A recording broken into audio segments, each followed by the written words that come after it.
এখানে press briefing ডেকেছি ও এই কেস আছে যে চিটিং এর কেস আমাদের এখানে রিপোর্ট হয়েছিল জুন মাসে 18th of জুন আমরা কমপ্লেন্ট পেয়েছিলাম একটা এখানে লোকাল ফতেহপুর জিপির একটা বাসিন্দা ছিলেন শাহাবুদ্দিন মন্ডল ওনার একটা গাড়ি কেউ লোক যার নাম ছিল আজিজ শেখ ওরা একটা এগ্রিমেন্ট 25,000 টাকা পার মান্থ এগ্রিমেন্ট করে বাকায়দা এগ্রিমেন্ট নাম নাম্বার দিয়ে ওনার গাড়ি নিয়েছিলেন তারপরে জানা গেল কি লোক পাওয়া যাচ্ছে না বা গাড়িও পাওয়া যাচ্ছে না উনি কন্ট্যাক্টও করতে পারছেন তো তারপরে উনি পুলিশের কাছে আসলেন তো আমরা পেলাম কি এটা যে নাম দেয়া আছে বা যে অ্যাড্রেস দেয়া আছে that is not true that is false তো যে ফলস অ্যাড্রেস বা ফলস নেমের যে এগ্রিমেন্ট করা ছিল দ্যাট ওয়াজ চিটিং কেস তো ওখান থেকে কেস স্টার্ট হলো তারপরে জানা গেল কি সেম লোক দুজন और সঙ্গে সেরকমই কাজ করেছেন আর দুটো और গাড়ি টোটাল 3টা গাড়ি এখন অবধি और গাড়ি হতে পারে টোটাল 3টা গাড়ি এই কেসে মানে এই লোক ফ্রড করেছে তো তারপরে যখন স্টার্ট হলো ইনভেস্টিগেশন আইও আনার্স করলো based on the photo of the person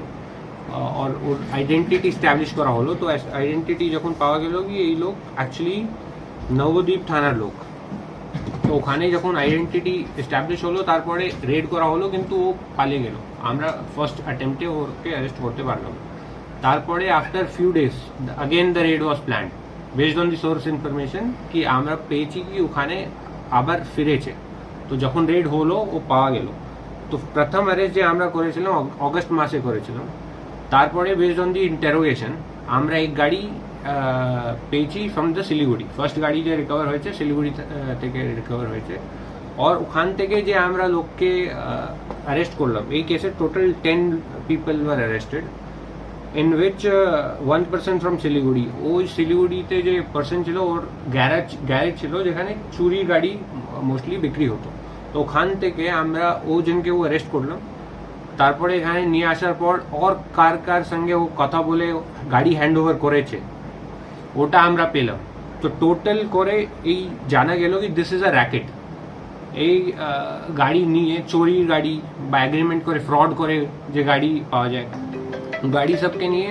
এরা বিক্রি করতো অনেক গাড়ি এখান থেকে পাস হয়ে নেপাল চলে যায় অনেক গাড়ি কাটিং হয়ে যায় তো এরকম করে আমরা যে এখন অবধি 3টা গাড়ি হরিঙ্গাটা থানা রিকভার করেছে এক গাড়ি শিলিগুড়ি থেকে রিকভার হলো অগস্ট মাসে তারপরে এই মাসে দুটো গাড়ি রিকভার হলো ফ্রম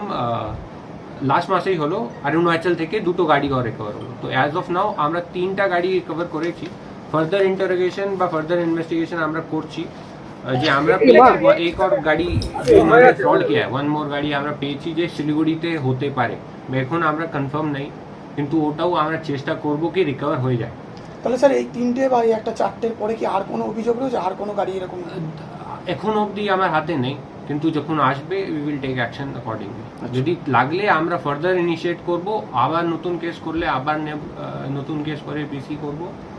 আমরা we will try to recover as many vehicles as possible sir এখন কজনকে জিজ্ঞাসাবাদের জন্য আপাতত দুটো লোক আমাদের হাতে এখন আছে এরা এক নভল সিং আছে কলকাতার বাসিন্দা এই মাঝখানে মিডলম্যানের কাজ করে যখন কেউ গাড়ি ফ্রড হয়ে আসে বা চুরি হয়ে আসে তো এর কি করবে কি ফার্দার ক্লায়েন্টস বা ফার্দার লোককে খুঁজবে যেখানে গাড়ি পাস অন করা যাবে তো এই দুজন আছে মিডলম্যানের মোস্টলি কাজ করে এনাকে আমরা এখনো আমার কাস্টাডিতে আছে তো এনাকে জিজ্ঞাসাবাদ করে এখন দেখছি আর কি পাওয়া যাবে মূল যে মানে যে আর কি ফ্রডটা করেছিল আর কি মূল যে পান্ডা 25,000 টাকা বিনিময়ে তার কি সে কি কোনো